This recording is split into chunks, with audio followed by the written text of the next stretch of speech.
Assalamualaikum warahmatullahi wabarakatuh teman-teman semuanya. Kembali lagi kepada channel Surya Prana, yang mana kita membahas tentang hal-hal yang perlu dibahas, baik itu buah pertanyaan ataupun sesuatu yang sedang viral, dan juga hal-hal unik baik yang ada di Indonesia ataupun di dunia.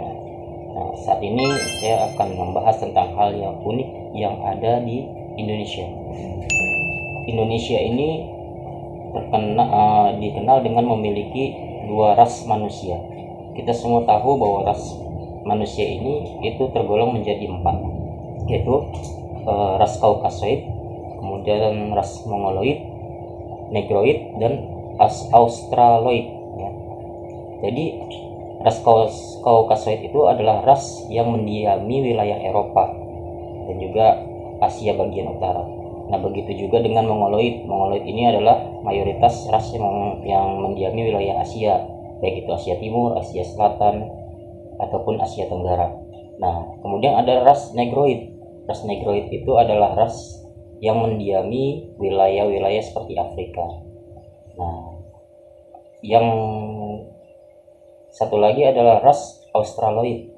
Ya, ras yang mendiami wilayah Australia, yaitu suku aborigin, dan juga wilayah Pulau Papua, baik di Papua Nugini ataupun di Papua Barat, yaitu wilayah Indonesia.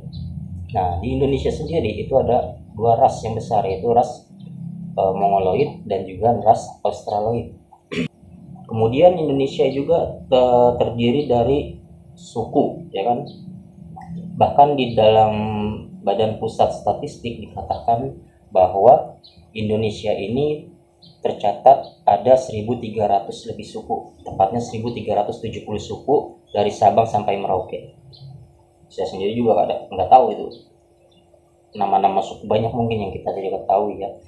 Nah, saking uniknya Indonesia, di suku-suku ini bahkan ada suku yang bermata biru, ya kan? Jadi ada 3 suku di Indonesia yang memiliki mata bermata biru seperti orang-orang Eropa. Nah, suku apa aja itu? Yaitu suku pertama itu adalah suku Buton yang ada di wilayah Sulawesi Tenggara. Nah, menurut penelitian, suku Buton ini memiliki mata biru itu disebabkan karena adanya sindrom Wanderbook. Nah, jadi sindrom ini yang menyebabkan mata mereka berwarna biru. Nah, kemudian ada suku Lamno yang ada di Aceh. Suku Lamno di Aceh yang menurut kabarnya mereka itu adalah perkawinan silang antara bangsa Bugis yang ada pada masa lalu dengan warga asli. Makanya mereka itu lebih putih, kemudian lebih tinggi, bahkan mungkin lebih ganteng dengan bermata biru juga. Kemudian yang terakhir itu ada di daerah Halmahera Timur, yaitu ras atau suku Lingon. Ya, suku Lingon ini menurut asal-usulnya itu adalah perkawinan silang juga dengan kapal Eropa yang terdampar pada masa lalu. Mereka akhirnya terdampar di daerah Halmahera Timur, kemudian mendiami wilayah tersebut, bercampur baur dengan masyarakat setempat, sehingga adanya perkawinan, dan semakin banyak, dan akhirnya terciptalah suku Lingon dengan matanya yang berwarna biru. Pengelompokan suku yang dilakukan oleh BPS sendiri yang berjumlah lebih dari 1.300 suku yang ada di Indonesia itu berdasarkan sejarah setempat, kemudian pengetahuan masyarakat, dan juga literatur. Nah, kemudian apalagi yang unik di Indonesia ini? Indonesia ini memiliki jumlah bahasa daerah terbesar nomor 2 di dunia setelah Papua Nugini. Papua Nugini itu jumlah bahasa daerahnya sebanyak 840. Walaupun wilayahnya hanya seperti ekor dinosaurus ya kalau di peta itu ya, tapi jumlah bahasa daerahnya itu paling banyak, sebanyak 840. Indonesia sendiri itu ada di nomor 2 terbanyak di dunia, sebanyak 715 bahasa daerah. Kemudian diikuti oleh Nigeria sebanyak 527 dan juga India sebanyak 465 bahasa daerah. Nah, banyak bahasa-bahasa daerah yang sudah mulai punah ya, sudah mulai banyak ditinggalkan oleh keturunan atau generasi-generasi yang saat ini ada. Bahkan UNESCO sendiri mengatakan bahwa ada lebih dari 7.600 bahasa daerah yang sudah hampir punah per tahun 2020. Nah, kemudian pemerintah Indonesia sendiri melakukan berbagai cara agar generasi mendatang itu tidak melupakan bahasa daerahnya masing-masing. Salah satunya adalah adanya pelajaran muatan lokal. Jadi jangan heran kalau sekiranya yang tinggal di daerah Sunda pasti ada bahasa Sunda sebagai muatan lokal. Mungkin di daerah-daerah lain pun sama ya, ada bahasa Minang, bahasa Melayu, mungkin yang tinggal di daerah Melayu, dan juga ada bahasa Jawa. Karena bisa kita bayangkan kalau sekiranya tidak adanya muatan lokal yang menegaskan di daerah masing-masing untuk adanya bahasa daerah, maka nanti tulisan-tulisan aksara seperti tulisan aksara Jawa, kemudian aksara Sunda itu bisa hilang nantinya, karena generasi mendatang itu tidak mempelajari bahasa daerah mereka dan juga tulisan-tulisan mereka. Oleh karena itu pemerintah berupaya salah satunya itu dengan cara mewajibkan adanya muatan lokal sebagai bahasa daerah sebagai muatan lokal. Nah, bahkan saking uniknya ada satu suku di daerah Sulawesi Tenggara, tepatnya di Pulau Buton, yaitu suku Cia-Cia. Suku Cia-Cia itu tidak memiliki aksara. Nah, oleh pemerintah setempat akhirnya dicarikanlah aksara yang cocok dengan fonetik. Dari sekian aksara yang cocok itu adalah aksara Korea. Nah, jadi satu-satunya daerah yang memakai aksara Korea dan menjadikannya sebagai pelajaran di daerah tersebut, di Pulau Buton untuk suku Cia-Cia itu, yaitu aksara Korea. Kenapa aksara Korea? Karena aksara Korea yang fonetiknya itu paling cocok dengan suku Cia-Cia. Apa itu fonetik? Fonetik itu adalah kemiripan dalam mengucapkan sesuatu.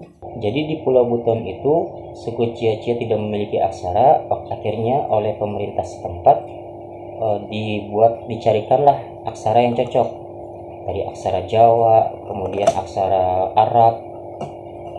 Nah, maka yang paling cocok yaitu aksara Korea.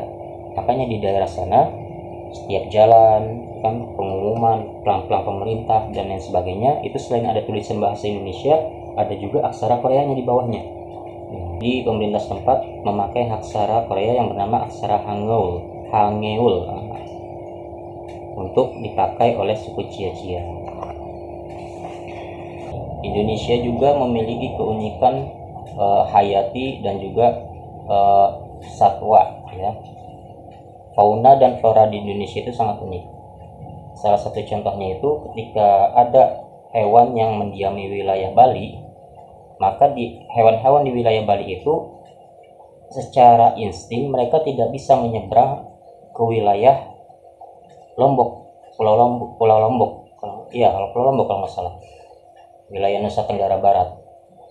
Begitu juga sebaliknya, yang ada di Pulau Lombok tidak bisa menyeberang ke wilayah Bali. Nah, ini diteliti oleh seorang naturalis Inggris pada tahun 1854 sampai 1862 oleh Alfred Russel Wallace. Nah, jadi Alfred Russel Wallace itu meneliti di Indonesia pada abad ke-18 tentang satwa-satwa atau fauna yang ada di Indonesia ini. Dia meneliti hewan-hewan yang ada di wilayah barat, Pulau Sumatera, Kalimantan, Jawa, Bali. Nah, ketika ia menyeberang ke wilayah Lombok atau wilayah Sulawesi dan juga wilayah Sulawesi, itu terjadi perubahan dari serangga-serangganya, dari hewan-hewannya, kemudian dari tanamannya pun berubah. Akhirnya oleh Wallace itu dia membuat Hindia Belanda pada saat itu sebuah garis lurus dari Kalimantan dengan Sulawesi, kemudian Bali dengan Lombok, di garis lurus yang menunjukkan bahwa garis ini adalah batas antara hewan di wilayah barat dengan hewan di wilayah timur. Nah, itu yang disebut dengan garis Wallace. Nah, walaupun kemudian ada lagi seorang zoologi dari Jerman yang bernama Max Wilhelm Weber, Kemudian dia melihat ada lagi perbedaan antara wilayah Sulawesi, terus Nusa Tenggara Barat dan Nusa Tenggara Timur dengan wilayah yang ada di Papua. Juga menetapkan bahwa adanya garis lain yang mana hewan-hewan yang ada di tengah ini tidak bisa nyebrang lagi ke wilayah Papua. Makanya untuk ilmu biologi saat ini kan ada garis Wallace dan juga ada garis Weber. Nah, hewan-hewannya sendiri itu terbagi tiga jadinya. Bukan hanya waktunya aja ya. Kemudian apalagi banyak hal-hal yang unik di Indonesia. Indonesia ini adalah negara yang memiliki danau vulkanik terbesar di dunia, ya kan? Danau Toba pada namanya itu kan. Dan juga kadal terbesar di dunia itu ada di Indonesia juga, Komodo, ya kan, yang ada di Nusa Tenggara Timur. Banyak hal-hal unik maupun hewan endemik yang ada di Indonesia. Salah satunya lagi adalah orang utan, ya kan, yang mendiami Sumatera dengan Kalimantan, dan juga badak bercula satu yang ada di ujung kulon, satu-satunya wilayah, kan. Jadi menurut para ahli biologi dikatakan bahwa Indonesia memiliki dua hewan purba, yaitu komodo dengan badak bercula satu. Karena badak yang lainnya itu rata-rata bercula dua, baik yang ada di Afrika maupun ada di Sumatera. Dan Indonesia juga uniknya lagi adalah negara yang memiliki jumlah gunung berapi terbanyak di dunia, yaitu sebanyak 127 gunung aktif yang siap meledak kapanpun. Jadi ibaratnya Indonesia ini seperti seorang wanita cantik yang kapanpun bisa marah gitu kan. Begitu uniknya Indonesia sehingga banyak para ilmuwan, bahkan youtuber asing yang sekarang ini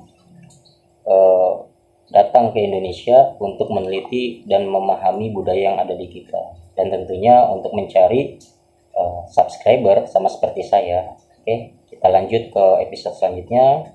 Apa yang mau dibahas? Silahkan tinggalkan komentar. Wassalamualaikum warahmatullahi wabarakatuh.